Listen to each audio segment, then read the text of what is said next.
우리가 지난번에는 31문 예수님을 왜 그리스도 곧 기름 부음을 받은 자라 부릅니까? 라는 부분을 함께 살펴보았습니다.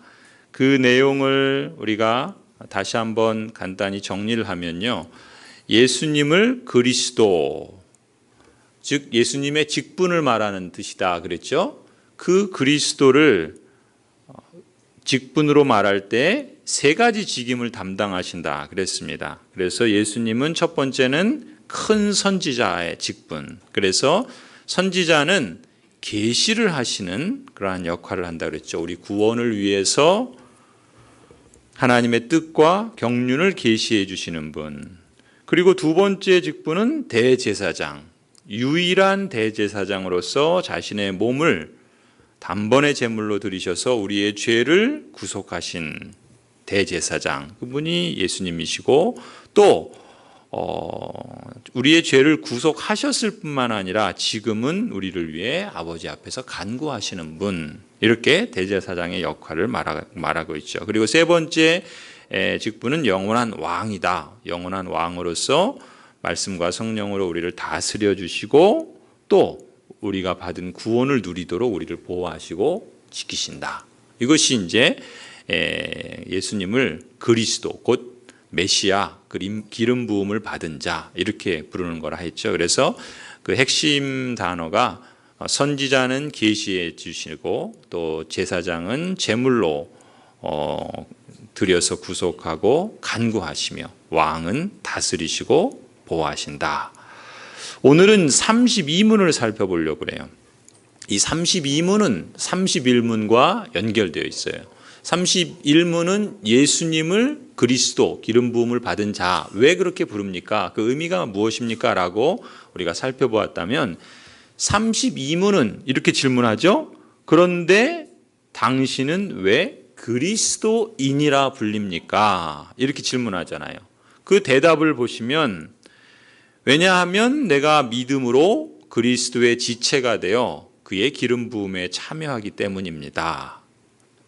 그 이유를 말하고요. 그리고 그 구체적인 내용으로 나는 선지자로서 그의 이름의 증인이 되고 제사장으로서 나 자신을 감사의 산제물로 드리고 또 왕으로서 이 세상 사는 동안은 자유롭고 선한 양심으로 죄와 마귀에 싸우고 이후로는 영원히 함께 그리스도와 함께 모든 피조물을 다스릴 것입니다. 이렇게 세 가지 직분으로 나누어서 가르치고 있습니다. 그래서 첫 번째, 왜 신자를 그리스도인이라 부르느냐라는 거죠. 오늘 우리가 이 사도행전에서 본 것처럼 그리스도인이다라고 불리게 된 것은 이방 지역의 선교의 중심지가 되었던 안디옥 교회, 이 안디옥 교회의 성도들을 두고 처음 불려진 이름입니다. 오늘 그 사도행전 11장 26절이 그렇죠. 그 전까지는 기독교는 유대교의 한 분파로 여겨졌어요. 그런데 이 안디옥 교회로 인해서 이 기독교인이 비로소 유대교의 한 분파가 아니라 그리스도인이다, 이렇게 부르게 되었던 것이죠. 그럼으로써 이제 기독교인은, 그리스도인은 유대교와 완전히 분리가 되고 구분이 됩니다. 사도행전 11장 26절을 한번 같이 읽어볼까요? 시작. 만남에 안디옥에 데리고 와서 둘이 교회에 1년간 모여 있어 큰 무리를 가르쳤고 제자들이 안디옥에서 비로소 그리스도인이라 일컬음을 받게 되었다. 바나바가 예루살렘 교회 파송을 받아서 안디옥에서 하나님의 말씀을 잘 가르쳤죠. 말하자면 바나바가 담임 목회자였어요. 그런데 이 바울을 이 바나바가 또 청빙을 한 거예요. 그래서 동역을 한 겁니다. 그래서 이 두 사람이 안디옥 교회에서 1년 동안 하나님의 말씀을 잘 가르쳤어요. 그래서 그 예수님을 믿는, 그리고 예수님을 따르는 그 제자들을 두고서 사람들이, 저 사람들은 그리스도인이라 이렇게 부르기 시작했다는 거예요. 그래서 그리스도인이라 이런 호칭을 받게 되었어요. 그럼 왜 여러 표현들이 있는데 왜 그리스도인이라 이렇게 부르냐는 거죠. 그래서 여기 화면을 보시면, 다음을 보시면 예. 예수님을 뭐라 그런다고요? 그리스도라 그래요. 예수님은 뭐라 그랬죠? 이름. 그렇죠? 예수님의 이름. 하나님의 아들로서 육신을 입고 이 땅에 오신 이름이 예수님. 그리고 그리스도는 뭐라 그랬어요? 직분이라 그랬어요. 직분. 직분이라 그랬죠? 곧 왕이요 선지자요 제사장의 직분을 하는, 그래서 저를 두고 이부형 목사 하면 뭐예요? 이부형은 이름이고 목사는 직분인 것처럼 지금 예수 그리스도 하면 예수는 이름이고 그리스도는 직분이라는 말이에요. 그래서 예수님을 그리스도다 이렇게 부르잖아요. 그러면 예수님을 믿고 따르는 사람을 어떻게 부른다고요? 그리스도의 사람에서 그리스도인 이렇게 부른다는 거예요. 그래서 영어도 보면 그리스도가 크라이스트예요. 그리고 그 사람을 뜻하는 표현을 IAN 붙여가지고 크라이스트 인 해갖고 크리스천 이렇게 해서 크리스천이 된 거예요. 크리스천. 그래서 이제 그리스도인이라 이렇게 부르죠. 그러면 그리스도인이라는 말 자체가 그거예요. 그리스도를 믿고 따르는 사람. 그게 이제 그리스도인이라는 말이겠죠. 그런데 이 예수님을 믿는 신자를 말 그대로 뭐라 그럽니까? 오늘 하이델베르그 32문에서는 믿음으로 그리스도의 지체가 되었다. 그렇게 말해요. 그리스도의 지체가 되었다. 지체는 뭡니까? 지체는 제가 이렇게 몸이 이렇게 있잖아요. 그러면 이 몸에 머리도 있고 손도 있고 팔도 있고, 이건 손이고 이건 팔인가요? 네, 손도 있고 팔도 있고 발도 있고 다리도 있고 뭐 몸통도 있고 등도 있고 이렇잖아요. 이게 하나하나가 다 제 몸의 한 부분이죠. 그게 지체인 거잖아요.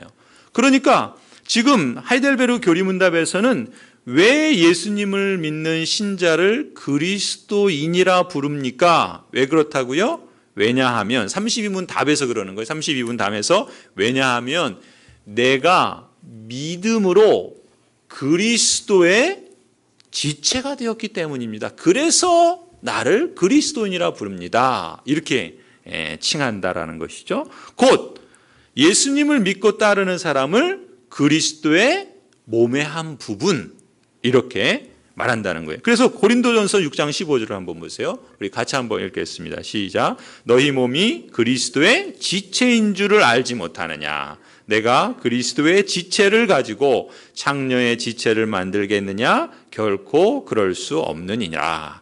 이 맥락은 우리가 조금 그냥 두고요. 지금 이 6장 15절에서 뭐라 그러냐면 너희 몸이 뭐라는 거예요?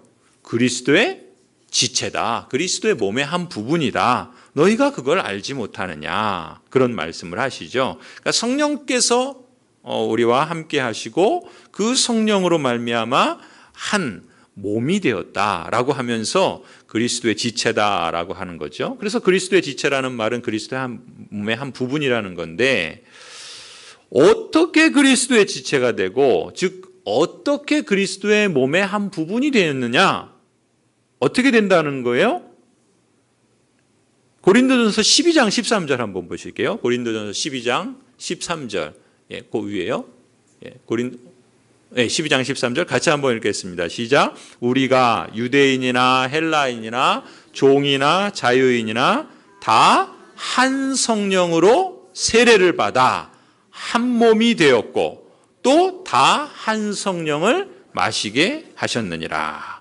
자, 우리가 어떻게 한 몸이 되었다고요? 그렇죠. 다 한 성령으로 세례를 받았기 때문에 한 몸이 되었다. 즉 우리가 어떻게 그리스도의 몸의 한 부분이 되었냐면 다 한 성령으로 세례를 받았기 때문이다. 이렇게 말하는 거예요. 자, 그럼 여러분 이 말씀을 가만히 보시면요. 두 가지 진리에 우리가 주목할 필요가 있어요. 첫 번째는 예수님을 믿음으로 그리스도의 지체가 된 사람은 다 한 성령으로 세례를 받은 사람이다. 맞습니까? 틀립니까? 맞죠. 아멘이죠. 예수 그리스도, 그리스도의 지체가 된 사람은 다 한 성령으로 세례를 받은 사람이에요. 뭐라고 표현하고 있어요? 성령으로 뭘 받았다고요? 세례를 받은 사람이다. 그렇게 말하셨어요. 자, 그럼 다시 여러분에게 질문을 드릴게요. 여러분은 성령 세례를 받으셨습니까? 받으셨어요? 정말이에요? 확실합니까? 그렇죠. 예. 우리 교인들은 오래전부터 하나님의 말씀 교육을 잘 받은 것 같아요. 여러분은 성령 세례를 받았어요. 자, 그럼 다시 물어볼게요. 예수님을 믿고도 방언을 받지 못하면 성령 세례를 받지 못한 거다. O입니까? X입니까? O 아니에요? X예요? 확실합니까? 예, 확실하죠? 예. 예수님을 믿고도 방언을 받지 못하면 성령 세례를 받지 못한 거다. X입니다. 그렇죠? 왜 그래요? 지금 뭐라 그랬습니까? 예수 그리스도의 지체가 되었다라고 한다면 그 사람은 이미 뭘 받았다고요? 성령 세례를 받은 사람이다. 그렇게 말씀하고 있단 말이죠. 그러니까 성령 세례는 그리스도인이 또 무엇인가 어떤 특별한 체험, 가령 방언이라든지 어떤 신비적인 체험을 함으로써 다시 뭔가를 더 받아야 하는 그런 일종의 무엇이 아니라는 거예요. 예수 그리스도를 믿은 사람, 그래서 그리스도의 지체가 된 사람, 그리고 그 사람은 다 한 성령으로 세례를 받은 사람이다. 이것이 성경이 가르치는 진리라는 것이죠. 자, 그 다음에 두 번째 우리가 주목해야 할 부분은요, 예수님을 믿고 그리스도의 지체가 된 사람은 앞서 말씀드린 것처럼 성령으로 세례를 받은 사람이라 그랬어요. 자, 그런데 고린도전서 12장 13절에 또 어떤 표현이 있습니까? 그 사람은 다 한 성령을 어떻게 하셨다고요?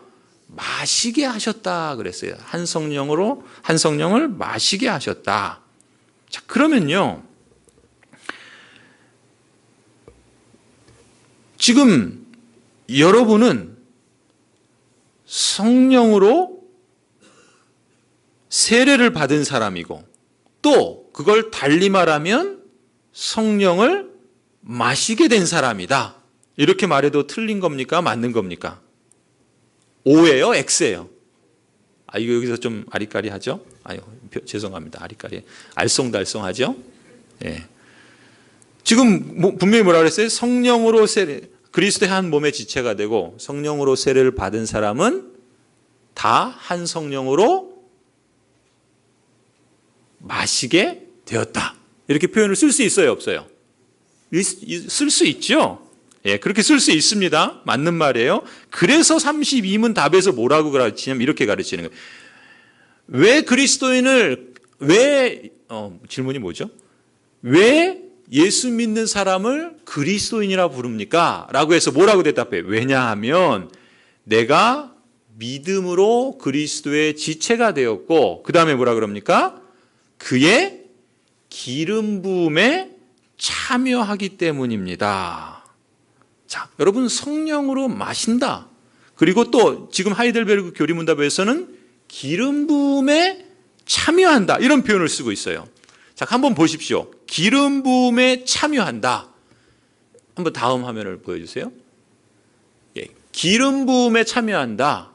이 말은요, 영어 표현을 우리가 죄송합니다. 영어 표현을 써서. 근데 이제 이 말의 의미를 우리가 조금 더 명확하게 할 필요가 있어서 영어 표현을 하는데, 영어에 보면은요, 지금 그러니까 왜냐하면 내가 믿음으로 그리스도의 지체가 되어 그의 기름 부음에 참여하기 때문입니다.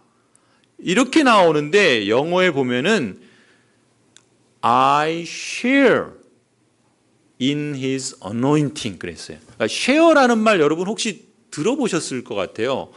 음식을 먹을 때 옆 사람하고 같이 음식 나눠 먹는 걸 쉐어한다 그래요. 음식을 쉐어한다 그래요. 지금 근데 뭘 쉐어하고 있냐면 his anointing. 이건 뭐냐면 그의 anointing은 기름 부음이에요. 기름 부음. 이 기름 부음인데 그의 기름, 그는 누굽니까? 예수 그리스도, 예수님의 기름 부음. 기름 부음이라는 표현이 뭐와 같아요? 앞서 말씀드린 성령을 마시는 것과 같은 거예요. 성령을 마시는 것과 같은데 누가? 예수 그리스도께서 성령을 마시고, 이 마신다라는 건 이렇게 마시는 거, 이렇게 문자적인 의미가 아니라 약간 상징적인 의미죠. 이 예수님의 기름 부음을 쉐어한다 그래요. 그러면 지금 한 성령으로 마셨다라는 말과 성령의 기름 부음을 받았다라는 말은 사실상 같은 표현으로 쓰고 있다는 거예요. 그러니까 자, 이제 다시 정리해서 세 가지를, 우리가 두 가지 주목하자. 첫 번째는 그리스도의 지체가 되었습니다. 그러면 그 사람은 뭘 받은 사람이라고요? 성령 세례를 받은 사람이라는 거예요. 그럼 성령 세례를 받은 사람은, 곧 그리스도의 지체가 된 사람은 또 뭐라고도 말할 수 있다고요? 기름 부음을 받은 사람이다라고 성경은 말하고 있다는 거예요. 그러니까 여러분이 그리스도의 지체라고 한다면, 예수 그리스도를 믿는다고 하신다면 이미 성령 세례를 받았을 뿐만 아니라 성령의 기름 부음을 받을 것이다? 그럽니까? 받았다 그런 거는 거예요. 그러니까 성령의 기름 부으소서라는 찬양이 있죠. 그러니까 여러분이 이미 그리스도인인데 성령 세례를 받았는데, 그래서 앞으로 내가 성령의 기름 부음을 받게 해 주십시오라고 하는 것은 사실 맞지 않는 표현이에요. 이미 여러분은 그리스도의 지체라고 한다면 성령 세례를 받은 사람이고 기름 부음을 받은 사람이라는 거예요. 같은 표현이라는 거예요.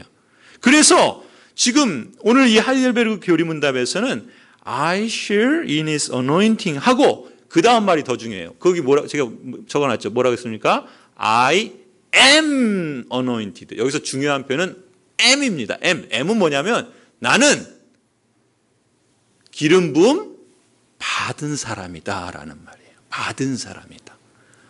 I will be anointed가 아니고 나는 앞으로 미래에 기름 부음을 받을 거야. 그러니 성령이여 내게 기름 부어 주십시오. 이게 아니고 뭐라고요? 이미 I am 이미 받았다. 성령으로 기름 부음 받았다. 이렇게 표현하고 있다는 거죠. 그래서 이 말은 달리 말하면요. 여러분이 그리스도인이고 그리고 여러분이 그리스도인이라고 한다면 뭐라고요? 성령 세례를 받은 사람인 줄 믿습니다. 왜 또 아멘이 적으세요? 동의를 안 하시는 분들이 계시는 것 같은데, 이거는 성경의 말씀을 여러분에게 확인시켜 드리는 겁니다. 여러분이 그리스도의 지체라면 성령 세례 받은 줄 믿습니다. 그리고 기름 부음 받은 줄 믿습니다. 이것이 성경의 가르침이에요. 그래서 여기서 뭐라 그러냐면 지금 하이델베르, 우리가 우리말 지금 이 하이델베르 교리문답을 번역할 때 이 말을 뺐어요. 그러니까 예수님의 기름 부음에 참여하기 때문이다. 그러므로 나는 기름 부음 받은 자다라는 말을 사실 뺐어요. 그 다음에 뭐라고 나갑니까? 우리 하이델베르그 교리문답 보면은 어떻게 나가냐면 32문을 보시면요. 왜냐하면 내가 믿음으로 그리스도의 지체가 되어 그의 기름 부음에 참여하기 때문입니다. 왜 당신을 그리스도인이라 부릅니까? 라고 할 때 그리스도의 지체가 되었고 그의 기름 부음에 참여했기 때문입니다. 그리고 뭐라고 나가냐면 나는 선지자로서 이렇게 나가잖아요. 사실 이 표현에 뭐가 있어야 되냐면 나는 기름 부음을 받은 사람으로서 선지자의 역할을 하고 제사장의 역할을 하고 왕의 역할을 합니다. 이렇게 가야 되는데 그 표현을 지금 사실 그냥 넘어가 버렸어요. 그냥 나는 선지자로서 이렇게 바로 가잖아요. 사실은 영어에서는 나는 기름 부음 받은 사람으로서, 여러분 기름 부음 받은 사람이 히브리어로 뭐라고요? 세 글자 뭐라고 그랬습니까? 기름 부음 받은 사람, 그렇죠. 메시아라고 그랬죠. 여러분이 메시아이십니다. 믿으십니까? 이건 또 안 믿어지나 봐요. 여러분 기름 부음 받으셨다면서요. 기름 부음 받은 사람이 뭐라고요? 메시아라고요. 히브리어로. 헬라어는 뭐라고요? 그리스도라고요. 그리스도. 그래서 지금 여기서 뭐라고 그래요? 왜 우리를 그리스도인이라 부릅니까? 그리스도를 믿고 따르는 사람이기 때문에 그렇다는 거예요. 그래서 그리스도인이라 부르는 거예요. 그런데 그리스도라는 말이 뭐라고요? 메시아고 또 기름 부음을 받은 사람이라는 거예요. 그러니까 예수 그리스도의 지체가 됐다는 말은 예수 그리스도와 이렇게 연결되어 있고 하나로 연합되어 있다는 거예요. 그렇기 때문에 내가 그리스도의 이 몸의 한 부분으로 연결되어 있다는 거예요. 제가 이 팔을 두고 이 몸에서 떼어낼 수 있습니까? 아니잖아요. 이 팔이 아프면 어떻게 돼요? 온몸이 아프죠. 이 몸에 이게 떼어낼 수 없는 이 부분이잖아요. 그런 것처럼 그리스도라는 몸에 내가 한 부분이라는 거예요. 그러니까 그리스도와 나를 떼어낼 수 없다는 거예요. 그러니까 예수님이 그리스도시라면 그 몸에 붙어 있는 나도 그리스도의 한 몸이라는 거예요. 그리스도께서 기름 부음을 받은 자라면 그 몸에 붙어 있는 나도 기름 부음 받은 자라는 거예요. 예수께서 성령으로 마시게 되었다고 한다면 그 몸에 붙어 있는 나도 성령으로 마시게 되었다는 거예요. 그것을 지금 두고 하는 말이 그래서 I am anointed. 이거 무슨 냐면 나는 기름 부음 받은 사람이다. am이라는 건 지금, 그러니까 현재적으로 내가 그렇다라는 것을 말하고 있는 거예요.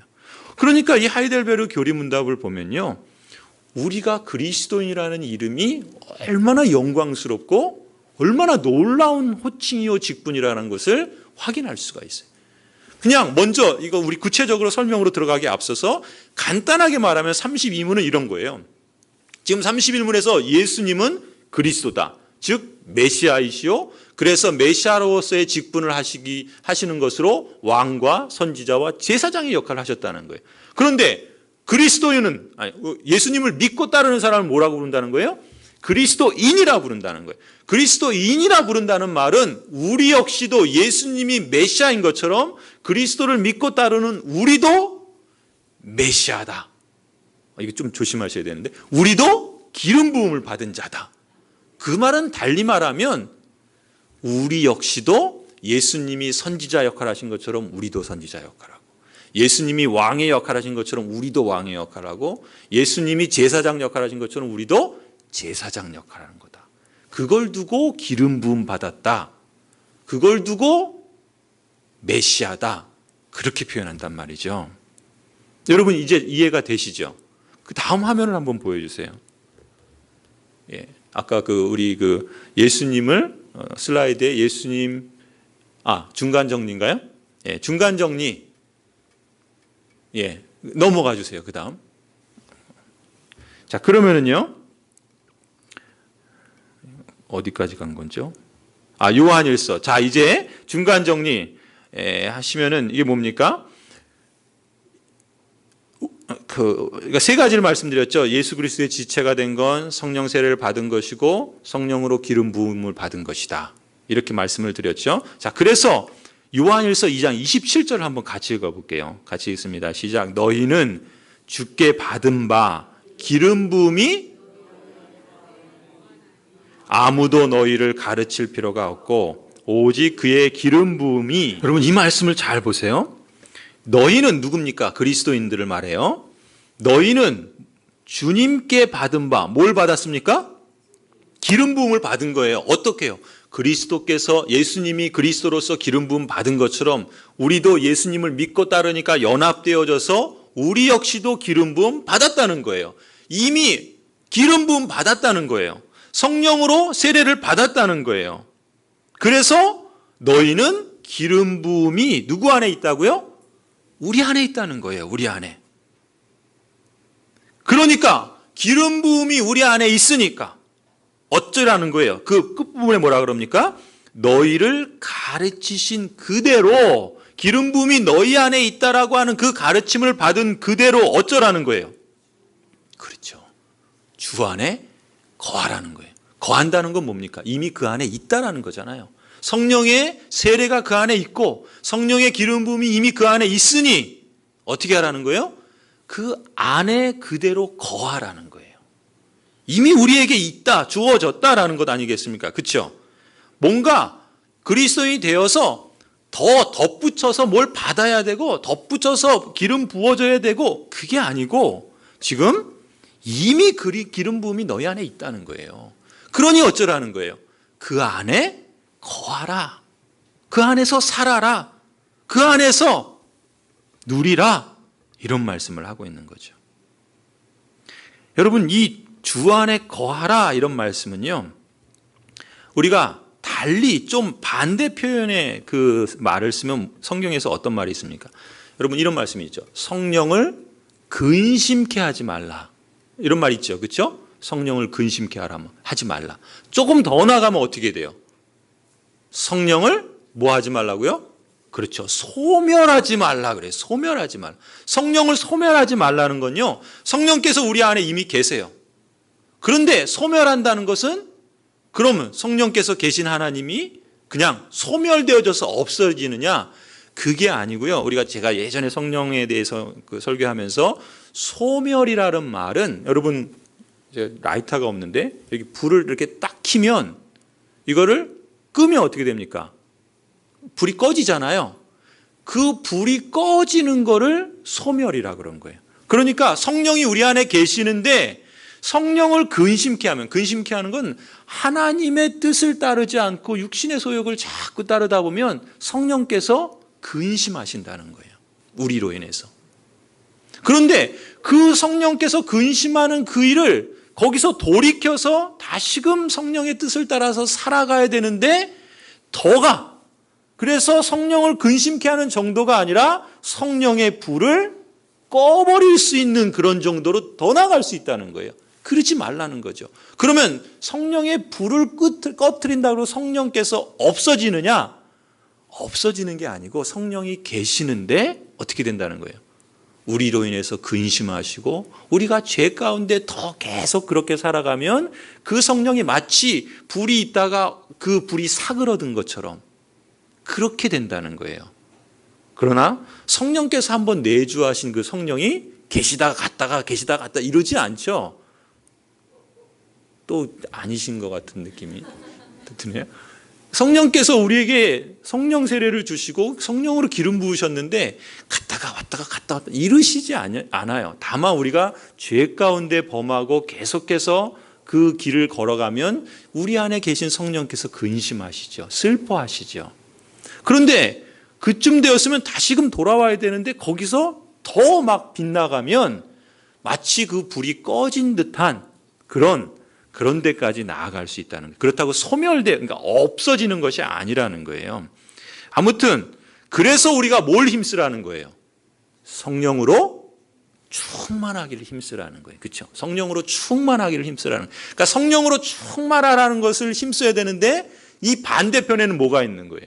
성령을 근심케 하고 그 성령의 불이 꺼져버리는 듯한 그런 성령을 소멸하는 그런 일이 있어요. 그러니까 이것과 이것은 완전히 정반대인 거죠. 그러지 말고 성령 충만함을 받으라는 거죠.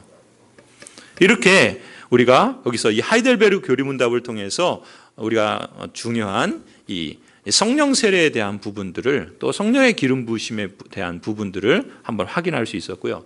자, 그 다음에 이제 좀 더 구체적으로 들어가시면 앞서 말씀드린 것처럼 예수님이 그리스도 메시아다라고 했을 땐 세 가지 직임을 담당하신다 그랬죠.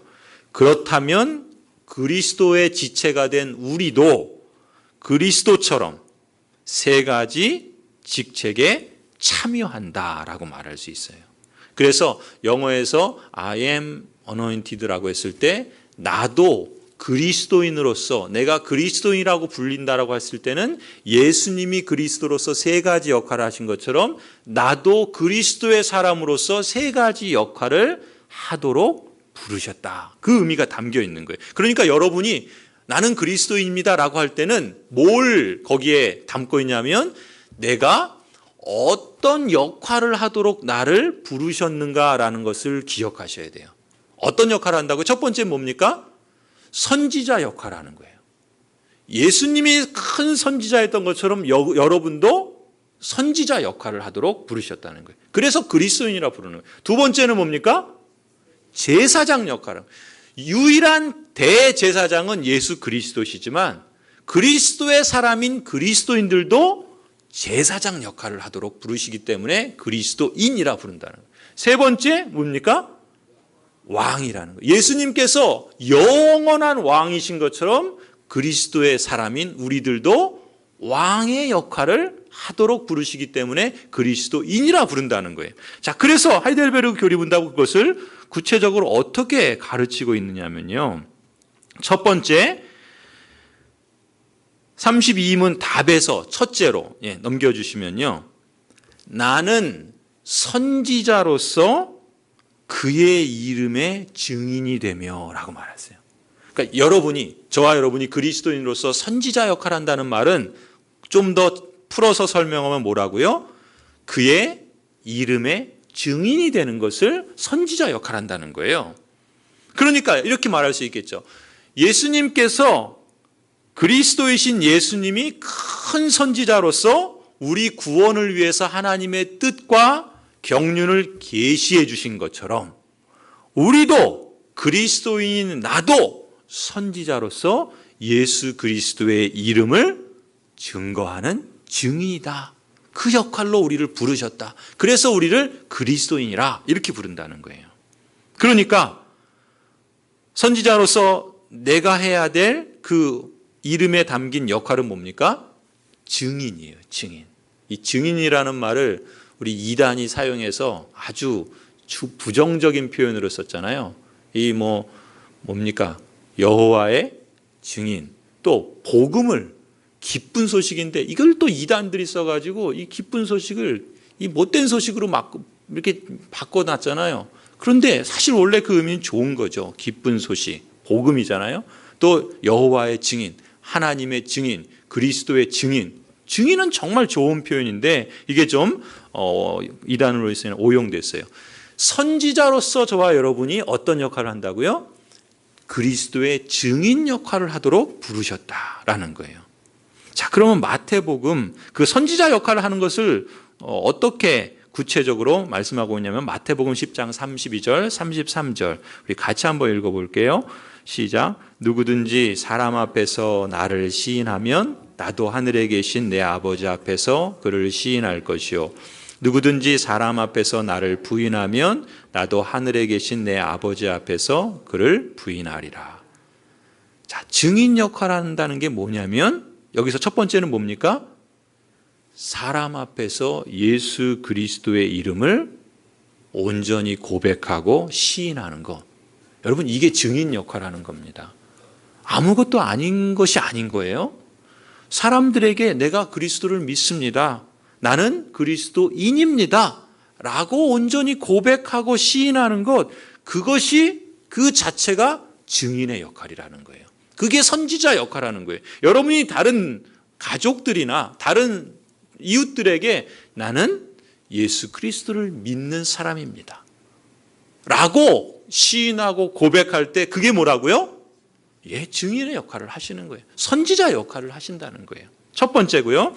두 번째, 히브리서 13장 15절 같이 읽겠습니다. 시작. 그러므로 우리는 예수로 말미암아 항상 찬송의 제사를 하나님께 드리자. 이는 그 이름을 증언하는 입술의 열매가 뭐라고요? 찬송이에요. 찬송. 예수님을 찬송하는 것. 그 찬송으로 하나님을 예배하는 것. 그게 뭐라고요? 증인 역할하는 거라는 거예요. 증인 역할하는 거. 그러니까 증인 역할하면 너무 어렵게 생각하지 마세요. 내가 예수님 믿는 사람입니다. 시인하고 고백하는 게 증인 역할하는 거예요. 그리고 찬송으로 하나님께 드리는 것. 이것이 증인 역할을 한다는 거예요. 근데 어떻게 찬송할 때 어떻게 해야 되겠습니까? 쥐죽은 듯이. 옆 사람 어떻게? 이렇게 하면 안 돼요. 그렇죠? 가능하시면 어떻게 합니까? 마음을 담아서 힘껏 찬송하시기 바랍니다. 왜요? 내가 증인이라는 걸 고백하는 거잖아요. 그렇죠? 예. 자, 그다음에요. 자, 이게 이제 증인의 선지자 역할이고요. 두 번째, 우리가 그리스도인이라고 할 때 이 말에 담긴 영광스러운 역할. 그리스도인이라는 말이 얼마나 영광스러운 역할이에요. 두 번째는 뭐냐면 32문 답에서 이렇게 말하죠. 나는 제사장으로서 나 자신을 감사의 산 제물로 그에게 드리고 이렇게 표현합니다. 그리스도이신 예수님께서 유일한 대제사장으로서 자신의 몸을 예수 그리스도 당신의 그 귀하신 몸을 단번에 희생의 제물로 드리셨잖아요. 그래서 우리의 죄를 구속하셨잖아요. 그리고 그 예수님은 지금도 하나님 앞에서 우리를 위해서 뭐 하십니까? 중보하시죠. 예수님이 그래서 중보자다 이렇게 말씀하시죠. 우리는 예수님에 대해서 중보자다 이렇게 말하고 예수님의 기도를 중보기도라 이렇게 말할 수 있어요. 그런 것처럼 그리스도인은 뭐라고요? 두 번째 역할은 제사장이에요. 제사장. 우리는 예수님이 제사장으로서 제물이 되시고 중보의 기도를 하시는 것처럼 우리도 그리스도의 사람으로서 제사장 역할을 한다는 거예요. 그 제사장 역할을 그럼 한다는 건 도대체 뭐냐? 뭐라 그럽니까? 나 자신을 감사의 제물로 드리는 것을 제사장 역할한다. 이렇게 말씀하고 있다는 거죠. 로마서 12장 1절. 로마서 12장 1절 말씀 우리 같이 한번 읽겠습니다. 시작. 그러므로 형제들아 내가 하나님의 모든 자비하심으로 너희를 권하노니 너희 몸을 하나님이 기뻐하시는 거룩한 산 제물로 드리라. 이는 너희가 드릴 영적 예배니라. 너희는 이 세대를 본받지 말고 오직 마음을 새롭게 함으로 변화를 받아. 오늘 우리 김민기 집사님이 어떻게 하시고 이 말씀을 기도하면서 하나님께 드렸어요. 뭐라 그럽니까? 너희 몸을 하나님이 기뻐하시는 뭘로 드리라고요? 제물로 드리래요. 제물로. 우리 예전에 김 전사님이 로마서 강해하면서 이 부분을 잘 설명해 주셨는데 홈페이지에 있습니다. 한번 설교 들어보세요. 너희 몸을 제물로 드리라는 거예요. 근데 제물은 뭡니까? 어떻게 드려요? 죽여서 드리잖아요. 그렇죠? 그런데 여기서는 어떻게 드리라고 그래요? 산제물로 드리래요. 거룩한 살아있는 제물로 드리래요.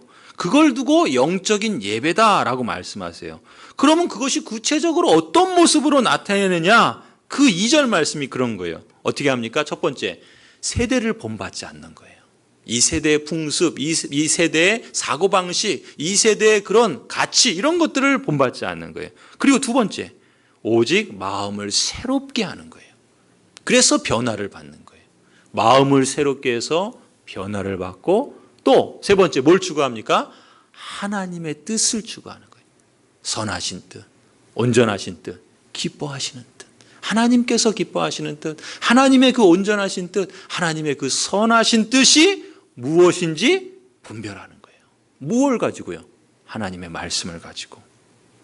그것을 보고 뭐라 그러냐면 산제물이라 그래요. 산제물. 이 세대를 본받지 않으려고 하고 하나님의 그 말씀을 따라서 하나님의 선하신 뜻을 분별하려고 하고 그래서 내 마음을 새롭게 하고 변화를 받는 그러한 삶을 추구하는 것, 그걸 두고 뭐라 그래요? 제사장 역할을 한다 그래요. 저와 여러분이 어떻게 제사장 역할, 그리스도처럼 예수님처럼 어떻게 제사장 역할을 하는가? 바로 이러한 모습으로 우리가 제사장 역할을 한다. 그렇게 말할 수 있죠. 자, 베드로전서 2장 5절 말씀입니다. 같이 읽을게요. 너희도 산돌같이 신령한 집으로 세워지고 예수 그리스도로 말미암아 하나님이 기쁘게 받으실 신령한 제사를 드릴 거룩한 제사장이 될지니라. 거룩한 제사장이 되래요. 우리가 제사장인데 거룩한 제사장이 되래요. 어떻게 거룩한 제사장이 되라 그러냐면 그 앞부분에 뭐라 그러냐면 너희도 산돌같이, 산돌은 누구를 상징합니까? 예수님. 예수님 같이 뭐 하라 그래요? 신령한 집으로 세워지라는 거예요. 여러분, 신령한 집은 뭘 말하는 걸까요? 신령한 집은 뭘 말할까요? 신령한 집은 교회를 말합니다. 교회. 신령한 집으로 거룩한 그 제사장으로서 우리의 역할은 우리가 그리스도의 몸으로서 그 신령한 집으로서 잘 세워지는 것이 이게 제사장 역할하는 거예요. 그러니까 저와 여러분이 고향제일교회라는 이 지역교회를 이루는 그 한 그리스도의 몸으로서 우리 교회를 건강하게 세워가는 것. 그것은 달리 말하면 우리 자신들이 그리스도의 건강한 사람으로 세워지고 그 공동체로서 그리스도의 몸을 신령한 집으로 세워가는 것, 그것을 두고 뭐라 그러냐면 제사장 역할을 한다. 이렇게 말씀하는 거예요. 그러니까 우리가 제사장 역할을 이 신령한 집으로 세워지는 것을 통해서 이루어갈 수 있다라는 거죠. 자, 요한계시록 1장 6절과 5장 8절입니다. 제가 읽어드릴게요. 이 부분은요. 그의 아버지 하나님을 위하여 우리를 나라와 제사장으로 삼으신 그에게 영광과 능력이 세세토록 있기를 원하노라. 아멘. 그 두루마리를 취하심에 네 생물과 24장로들이 그 어린 양 앞에 엎드려 각각 검은 고와 향이 가득한 금대접을 가졌으니 이 향은 성도의 기도들이라. 자, 여러분, 첫 번째 1장 6절은 뭘 말하고 있냐면 예배를 통해서 하나님께 영광을 돌리는 걸 말씀하고요. 두 번째 5장 8절은 무엇을 통해서요? 그렇죠. 기도를 통해서 하나님께 그 향기로운 그 향으로 올려드리는 것을 말해요. 그걸 뭐라 그러냐면 제사장으로서의 역할이라 그러는 거예요. 우리가 제사장으로서 어떻게 그 역할을 하는가? 예배를 통해서 하나님께 영광을 올려드리고 기도를 통해서 하나님께 드릴 때 그것이 제사장 역할이라는 거예요. 그렇게 보면 아까 우리가 이 찬송도 그렇고 이 예배도 그렇고 이 기도도 이 제사장적인 역할을 하는 표현이다라는 점에서, 그러니까 우리가 그냥 찬송하고 뭐 기도하고 그리고 예배하고 이게 뭐 그냥 대수롭지 않은 일이 아니라 이건 우리가 그리스도로서, 그리스도의 사람으로서, 곧 우리가 성령으로 세례받고 또 성령의 기름 부음을 받고 그래서 우리가 그리스도 메시아로서 예수님처럼 제사장 역할을 하고 선지자 역할을 하고 또 이제 마지막 보겠지만 왕의 역할을 하는 구체적인 표현이 그거라는 거예요. 그러니까 이게 얼마나 소중한 것들입니까? 그렇죠? 자, 그 다음에 이제 마지막 세 번째는요, 32분 답에서 우리가 그리스도인이라고 할 때 이 말에 담긴 영광스러운 역할은 왕이라 그랬어요. 그래서 32분 답에서 뭐라 하냐면 나는 또한 왕으로서 이 세상에 사는 동안은 자유롭고 선한 양심으로 죄와 마귀에 대항하여 싸우고 이후로는 영원히 그와 함께 모든 피조물을 다스릴 것입니다. 이렇게 가르쳐요. 두 가지를 말씀하고 있는데 우리가 왕으로서 우리를 어떤 역할로 말씀하고 있냐면 첫 번째는요, 거기 앞부분에 있는 것처럼 이 세상에 사는 동안 우리가 왕의 역할을 하는 게 있고 이후에 영원한 세계에서 우리가 왕 역할을 하는 게 있다라는 거예요. 그럼 이 세상에서 사는 동안 왕 역할을 하는 것은 무엇인가? 뭐라 그렇습니까? 그렇죠. 자유롭고 선한 양심으로 죄와 마귀에 대항하여 싸우는 것. 이것이 왕의 역할을 하는 거예요. 그죠? 예수님께서 왕으로서 어떻게 뭘 하신다고 그랬습니까? 말씀과 성령으로 우리를 다스린다 그랬어요. 그리고 예수님께서 왕으로서 우리가 받은 구원을 누리도록 보호하시고 지키신다 그랬어요. 그것이 예수님이 큰 왕으로서 우리에게, 영원한 왕으로서 우리에게 행하시는 왕의 역할이라고 한다면, 예수님을 따르는 우리는 예수님처럼 왕의 역할을 하는데 그것이 무엇이냐면 죄와 마귀와 대항하여 싸우는 것, 그것을 우리가 왕의 역할이다 이렇게 말하고 있는 거예요. 그렇죠? 자, 예수님처럼 성경과 성령으로 말씀과 기도로 우리가 왕의 역할을 하는데 쭉 볼게요. 로마서 6장 12절 13절 같이 읽겠습니다. 그러므로 너희는 죄가 너희 죽을 몸을 지배하지 못하게 하여 몸의 사욕에 순종하지 말고, 또한 너희 지체를 불의의 무기로 죄에게 내주지 말고 오직 너희 자신을 죽은 자 가운데서 다시 살리신 자 같이 하나님께 드리며 너희 지체를 의의 무기로 하나님께 드리라. 예. 죽을 몸에 지배받지 못하도록 몸의 사욕에 순종하지 않고 또 불의의 지체로 사용되도록 내주지 말고 어떻게 하라는 거예요? 다시 살아난 자답게 하나님께 드리라. 의의 무기로 하나님께 드리라. 이렇게 표현하고 있죠. 갈라디아서 5장 16절 17절 내가 이르노니 너희는 성령을 따라 행하라. 그리하면 육체의 욕심을 이루지 아니하리라. 여기서 뭐라 그럽니까? 성령을 따라 행하는 것, 이것이 마귀와 이 사단의 권세와 맞서 싸우는 것이다 라고 말씀하세요. 예수님이 왕으로서 그 메시아 역할을 하실 때 그때 그 31문에 어떤 표현을 쓰냐면 말씀과 성령으로 이렇게 말하거든요. 그러니까 말씀과 기도, 성경과 성령 이렇게 표현하자면 우리도 이 세상에서 죄와 이 사단의 권세와 싸우는 것이 왕의 역할인데 그걸 어떤 걸 근거로 어떤 힘에 의존해서 합니까?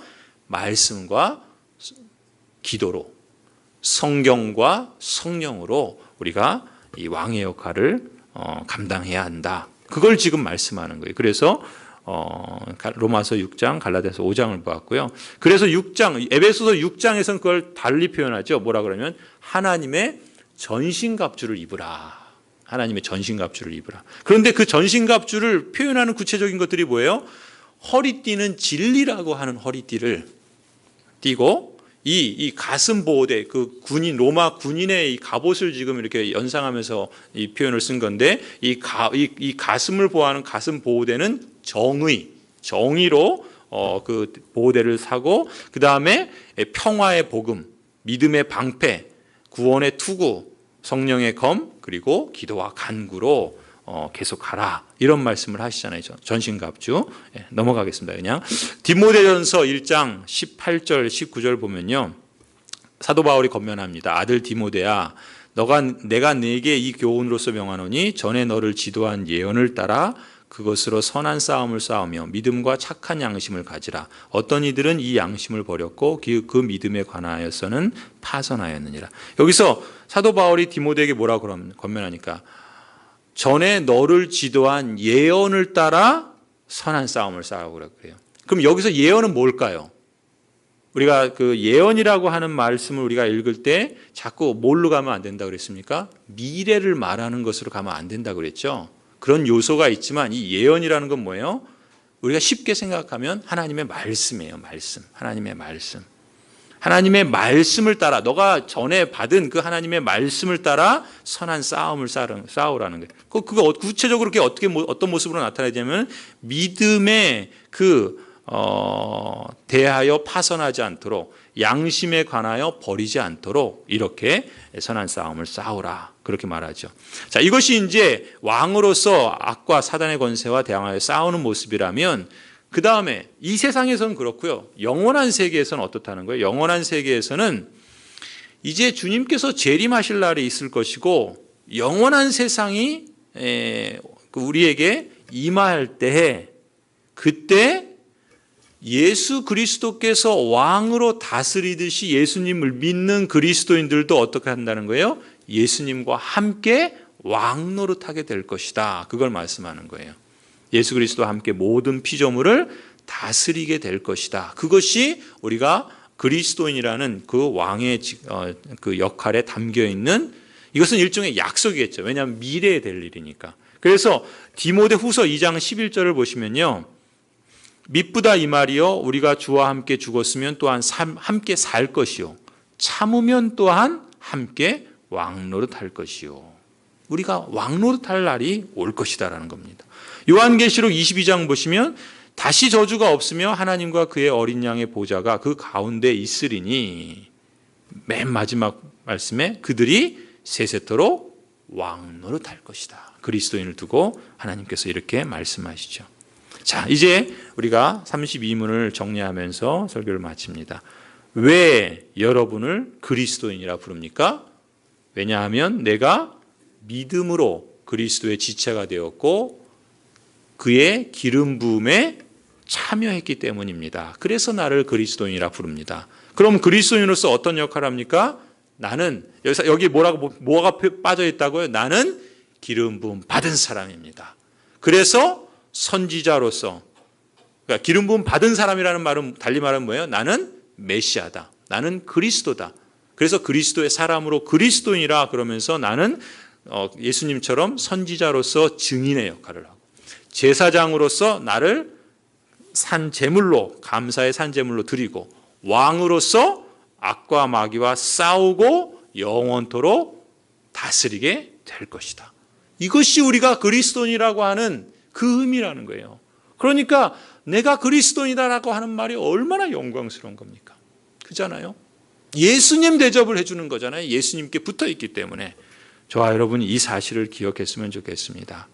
우리가 그것으로 인해서 이 역할을 감당할 뿐만 아니라 그 하나님의 사람으로서 그리스도인으로서 우리가 이 땅을 그리스도와 함께 당당하게 살아가는 그러한 저와 여러분이 되기를 간절히 소원합니다. 기도하시겠습니다. 하나님 감사합니다. 예수 그리스도를 조차 우리도 왕으로 선지자로 제사장으로 그렇게 그 역할을 맡겨주시고 예수님처럼